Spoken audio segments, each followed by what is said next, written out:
Many believe the Israelites left Egypt and went northeast into the Levant. But the Bible, when read without external interpretations, tells a different story. Welcome to this special presentation where we delve deep into the scriptures to uncover a hidden truth that has eluded many for generations. Based solely on deductive analysis of the internal geography of the Bible itself, we will demonstrate that the original Promised Land was located not in the Levant, but in Sub-Saharan Africa. Let's begin this journey of rediscovery. To do this correctly, we are going to do what few dare.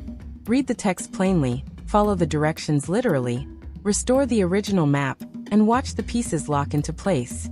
No modern assumptions. No inherited maps. Just scripture, timeline, and logic.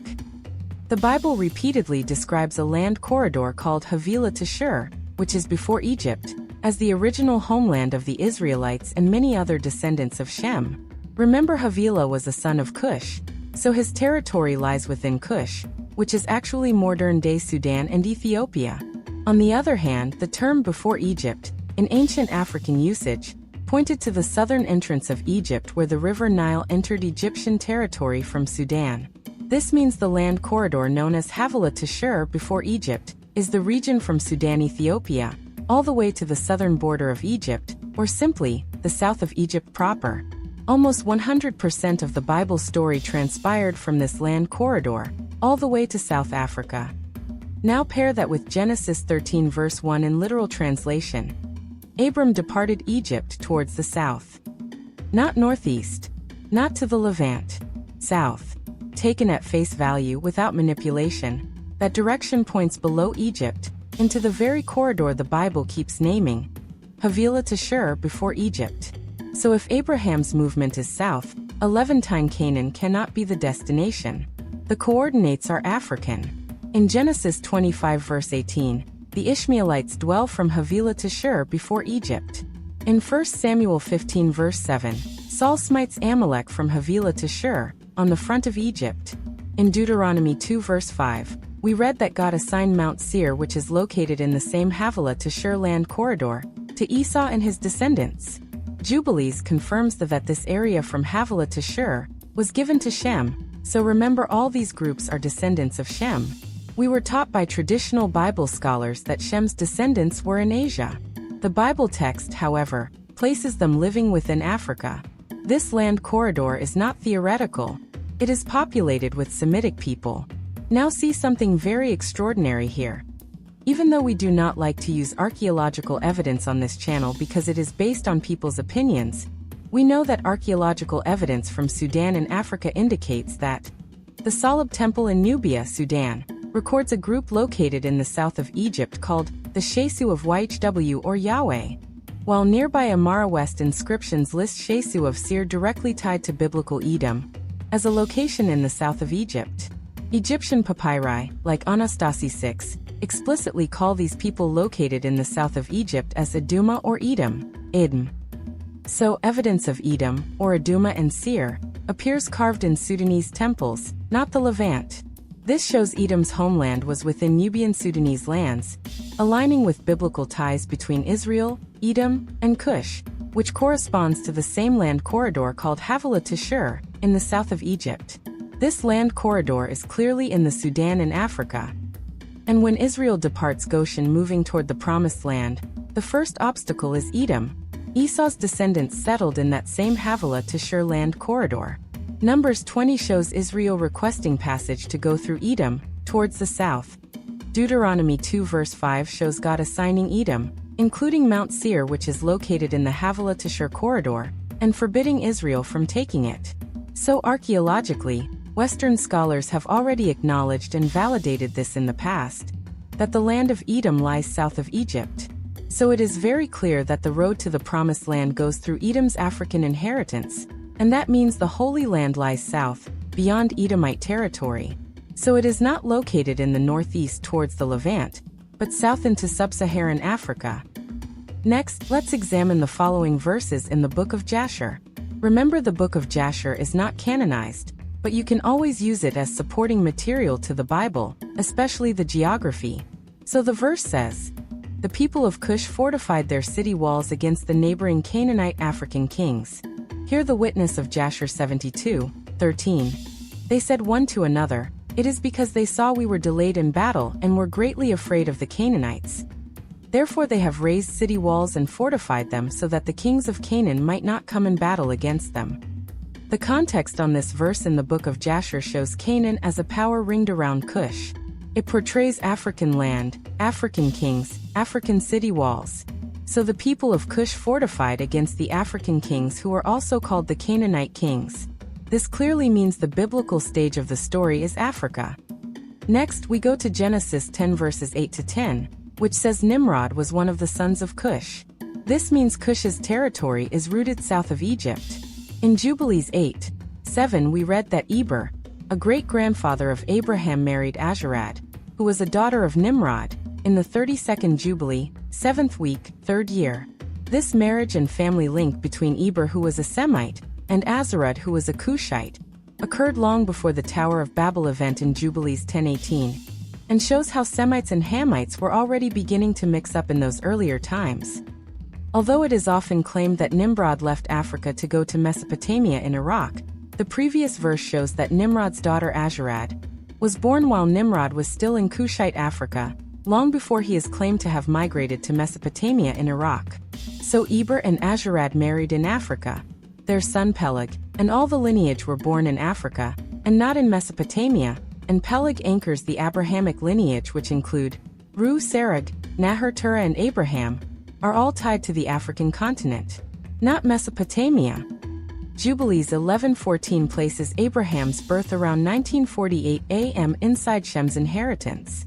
If families remained in their allotted lands after Noah's division, as Jubilees presents, then Abraham's family remained within Cush's African lot south of Egypt. The later tradition that relocates Ur of the Chaldeans to Mesopotamia is based on a faulty interpretation that sees Mesopotamia as a place name that existed only in Asia, instead of the original true meaning of Mesopotamia that meant a land between two rivers, which correctly interpreted is the land between the Blue Nile and White Nile in Africa.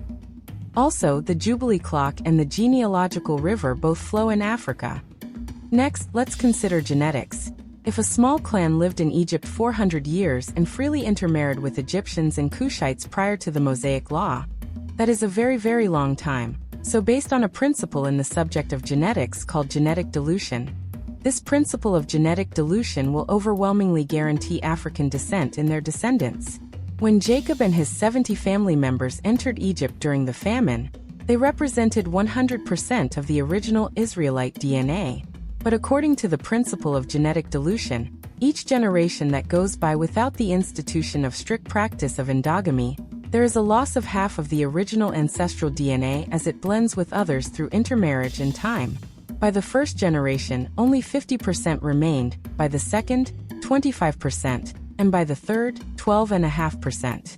Over 400 years in Egypt, spanning about 15 generations, less than 1,000th of the original genetic makeup would remain. This explains how the Israelites could grow into a great nation yet be genetically mixed, as seen in Exodus 12 verse 38, which says a mixed multitude went up with them. God's promise to Abraham in Genesis 15 verses 13 to 14 was fulfilled not through genetic purity, but through covenant continuity. Their identity rested not in DNA but in divine selection, showing that the strength of Israel came from faith and obedience, not biological preservation.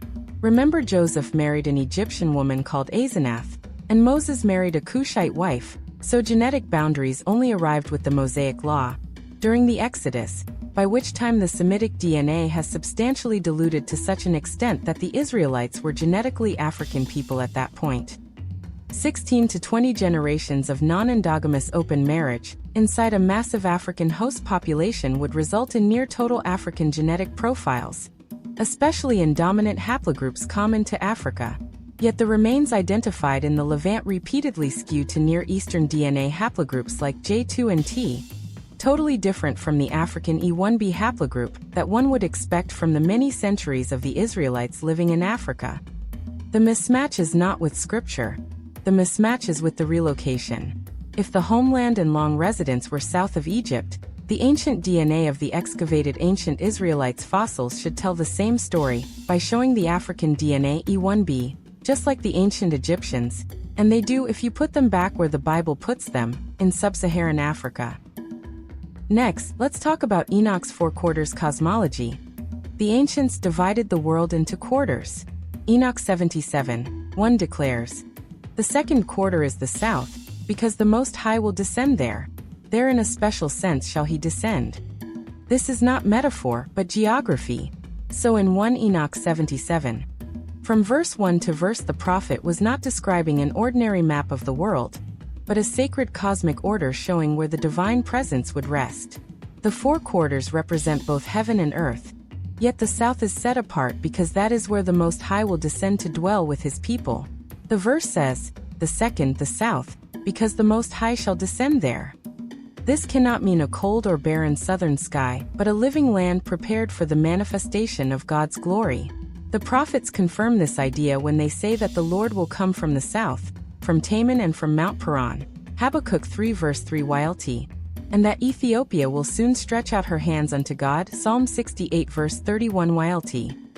Enoch's vision therefore shows that the true dwelling of the divine presence is in the southern quarter of the world, the region known today as Africa, which is the original location of the promised land where God would abide with his chosen people.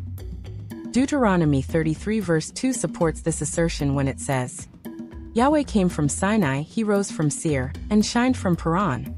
All these places are tied to lands south and southeast of Egypt in Africa's belt. When we remember that archaeologists found inscriptions at the Salab temple in Sudan that says Sudan is the land of the Shesu of Yahweh, and it is also the land of the Sashu of Seir. Also, Psalm 87 counts Cush among those born in Zion. Isaiah 19 speaks of an altar in the heart of Egypt, and calls Egypt, my people. So Africa is not a biblical footnote. Rather, Africa is the center where all the Bible story transpired. The Ethiopian highlands guarded the only complete preservation of the apocryphal book of Enoch in Guizi. Now consider the following question. Why does the only surviving lineage of that book of Enoch live in the very quarter, where the text says the Most High God descends? The answer is simple. It is because the Bible text and the land in Sub-Saharan Africa still agree to this day. Next, let's take a look at Jubilees 8. Jubilees 8:12-15 maps Shem's lot. The verse says, "It reaches the river Gihon and goes to the south of the waters of Gihon." Genesis 2 verse 13 identifies River Gihon with the land of Cush, which in ancient times was Ethiopia and Sudan. If Shem's land extends south of the Nile system, then Shem's descendants occupied Sub-Saharan Africa's eastern spine, along the Nile River corridor.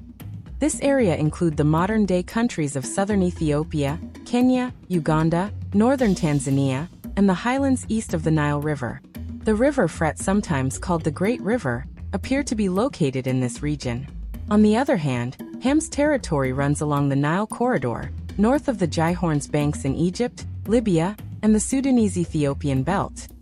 Jubilees 9:11-13 fixes Shem's borders from Havilah to Shur, and says this Shur is before Egypt, which in ancient Egyptian tradition means cardinal side of Egypt where the river Nile first enters Egypt. The text says, "It extends toward the south along the Gihon, then marks a line opposite Assyria." The traditional scholarly view locates Ashur, Shinar, Nineveh, Erech into Asia, but that breaks the book's own boundary logic. If Shem's territory is anchored to the African Gihon River corridor and extends south of it, then Nimrod's great cities were first built within Africa, and it was only later that they were duplicated or renamed elsewhere. This is because you cannot have an African allotment with Asian cities without tearing the land deed or land oath into pieces. Next, let's consider Abram's journeys toward the south. In Genesis 13, verse 1, during famine he goes down into Egypt. Leaving, he goes up out of Egypt toward the south. The directional math is consistent when you use Nile logic. Up is upstream, south. The south is not a metaphor, it is a real cardinal direction or path. When Lot chooses the plain, the ancient reference point is an Egyptian landmark. The verse says the plains toward Sodom were well watered in a way that was very similar to the ancient city of Zoan, which was at the entrance to Egypt. Just think about it. Why is the text using African coordinates and pointers, if the Abraham and Lot were not in Africa? Older records and place names mention Sodom and allied cities among Nubian lists. So in summary, the city of Sodom war in Genesis 14 reads like a struggle over African land corridors, pasture routes, and river valleys. Later editors copied names forward and slid the map eastward. So the text itself did not move. Our atlases and maps were the ones that were manipulated to relocate the biblical sites from Africa to the Middle East.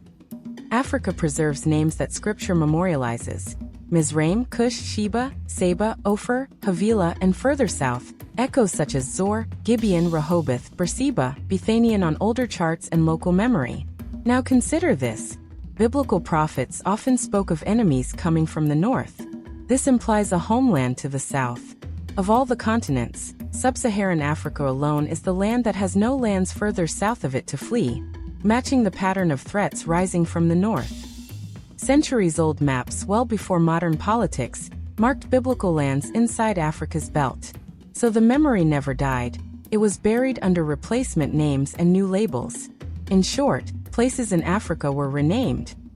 The Book of Jubilees says Shem's land is the middle of the earth. This geographically corresponds to the only continent where longitude 0 degrees literally intersects with latitude 0 degrees. Since the Gihorn River surrounds the land of Cush in Africa, it shows that the sacred center of the earth is in Africa's heartland, not on Asia's edge in the Levant or Middle East. If later texts call a city the center of nations, that title fits the first center in Africa, not a later overlay. The prime meridian and equator intersect in the coastal area around the African country of Ghana, so the scriptural center of Enoch River sits within the Nile River corridor or system, meaning the textual center of covenant lines up with the Gin River's corridor as well. This center never moved. Rather, it was Western traditional scholars who moved the map. When God grants land, He marks it with real permanent markers, such as the Nile River itself. So the River of Egypt is no dry seasonal wadi. It is not the Wadi El Arish located in the Sinai, rather it is the Nile. The only boundary that endures, and is a permanent marker in any season, honored by every throne along its banks. So the most common interpretive claim among Western biblical scholars, and in Jewish exegetic tradition, that says the River of Egypt, in Abraham's Promised Land description refers to Wadi El Arish, or a similar wadi, and not the Nile, just does not make any sense. I personally think the reason why traditional Western scholars are trying to use seasonal wadi in Egypt instead of the Nile River, is the fact that they originally claimed that all Africans are children of Ham, and children of Shem are only located in Asia, so when it gets to the point where God Himself gives the land boundary of the Promised Land as beginning from the River of Egypt, which is the Nile River, they realize that their lies are going to be exposed, so they try to cover that up by claiming that the River of Egypt refers to Wadi El Arish, a seasonal wadi, instead of the Nile River. So their strategy was simple: disconnect Africans from their divine identity, relocate God's people and God's land to regions easier to dominate, reread Genesis 10 to compress Africa into Ham, and hang a curse on Canaan, bury inconvenient toponyms, weaponize translation. But Jeremiah 8 verse 8 already warned us. The pen of the scribes is in vain. When you change the cornerstone, you must rebuild history, maps, and identities to keep the illusion standing. That is exactly what happened. Enoch's only complete preservation lived in the Ethiopian church. Isaiah 19 calls for an altar in the heart of Egypt and blesses Egypt as my people. Psalm 87 counts Cush among those born in Zion. Matthew 2 shows refuge in Egypt for the Messiah's family. The prophets' highways and rivers, their calls for nations to bring offerings from beyond the rivers of Cush. These are African vectors. The Most High's descent is assigned to the south. The south is Africa, and the coordinates agree. Jubilees 8:23. 24 sets Ham's border along the Gihorn, and does not cross south. That fixes Egypt, Libya, and the Cushite belt as Ham's northern arc. Jubilees 8:12-15 then drapes Shem's land along and to the south of the Gihorn, extending eastward and southward. The clean divide places Shem's descendants across the sub-Saharan expanse: South Sudan, Uganda, Kenya, Rwanda, Tanzania, Zambia, Malawi, Zimbabwe, Mozambique, South Africa. What this means is that West and Central Africa, long mislabeled as Hamites, actually belong to Shem's inheritance in this reading. When the deception is eliminated, the curse on Canaan ceases to be a racial weapon. The dignity of African peoples rises where Scripture placed it originally. Early cartographers recorded whispers the Academy later silenced. Judaic toponyms pinned across Africa's interior. Legends of kings called Filius David, Filius Salomones. Domains flowing from Nubia to Gojam, Kaffa, Amhara, and sources of the Nile. This explains why Psalm 68 verse 31 said, "Princes shall come out of Egypt. Ethiopia shall soon stretch out her hands unto God." Is not a metaphor when the princes are literally enthroned on the very rivers the scriptures name. The Davidic memory did not vanish. It migrated and was preserved. When a relocated story breaks its own math, the ground is wrong. Even in the apocrypha books like Tobit, which we occasionally use on this channel to study the geography, you will see that Tobit's travel times and topography in the conventional placement do not reconcile with real distances, elevations, and rivers in Asia and the Middle East. Move the Tobit story back to the Nile corridor, and suddenly the puzzle pieces click. Journey windows, waterways, and elevations align. This is what happens when you restore the original map. Confusion clears. The narrative breathes. If Sub-Saharan Africa is Canaan, then everything changes. The location of promise expands to Africa's breadth. Genealogies reach into African nations. Prophecies of regathering and restoration target Africa's highways and rivers. Exodus and conquest remain intramural African movements. Modern political claims grounded in Levantine geography must be reread. Archaeology and DNA require reinterpretation. The global spiritual narrative shifts, tying the African diasporas to the covenant story in explicit, not symbolic, ways. This is not a tweak. This is a world map turning right side up. The relocation of Israel's story out of Africa is not a footnote. It is a theft, a cartographic, theological, and cultural theft. It redrew Eden's borders, renamed Zion, and rewrote the routes of the patriarchs. And because it is a theft of sacred things, it is more than historical error. It is sacrilege by map. But truth rises. Line by line, river by river, year by year, the older readings and the older names lead us to the truth, which is Africa. This restoration is not vengeance. It is alignment. We align our faith with the plain text.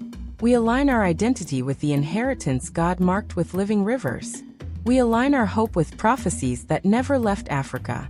And we align our courage with those who preserved Enoch and Guizi, guarded the Nile temples, kept the names, and refused to forget. Read the older translations without fear. Read the directions literally. Follow the Nile. Track Havilah to Shur and do not move it. Let Edom stand where God placed him and watch Israel's road run south. Read Abraham's compass, toward the south. Listen to Enoch point to the south for the Most High's descent. Let Jubilees mark Shem's land south of Gihon River in Africa. Let Psalms seat princes in Egypt and hands lifted in Ethiopia. When you do, the center snaps back into place, and the promised land stands where it always stood. It is inside Africa's embrace. Not in the Middle East. The biblical Israelites, through Abraham, Moses, Jesus, and the apostles, remained in the southern lands of Africa throughout biblical times. The Levantine Israel is a later imperial fabrication. The original promised land, Jerusalem, and Zion were in Africa and remain so through the Old and New Testaments. When a lie is that monumental, erasing Africa from sacred history, relocating God's covenant to another geography, it requires an entire scaffolding of substitute maps, mistranslations, and political theology to hold it up. But the scaffolding is rotting. The text is intact. The rivers still run. Why would they do this? Power, control, and theological supremacy. To rule a people, you must first strip them of covenant identity. Theological supremacy. To justify domination, you must relocate holiness. If Africa is the cradle or Garden of Eden, if Canaan lies south of Egypt, if Shem's sons held sub-Saharan dominions, then the people of Africa without doubt stand inside the covenant story, not outside of it. Another reason is fear of the truth. To admit Africa is center is to admit that all this while, they were lying to the world. Now the question is, are they not afraid of what God will do? They should be. Jeremiah warned of pens that work in vain. Those pens are out of ink. Truth is flowing again, like the Gihorn River in Africa, southward and unstoppable. Now rise and reclaim what the text never surrendered. Study boldly, speak plainly, map honestly, and let the rivers of Eden teach us our borders again. Africa is not a margin in the story of God. Africa is the map. Reclaim the map. Restore the names. Return the promise to its true owners. Thanks for watching, and if you learned something new today, do not forget to like this video, subscribe, and turn on the notification bell, so you never miss future uploads. See you in the next video.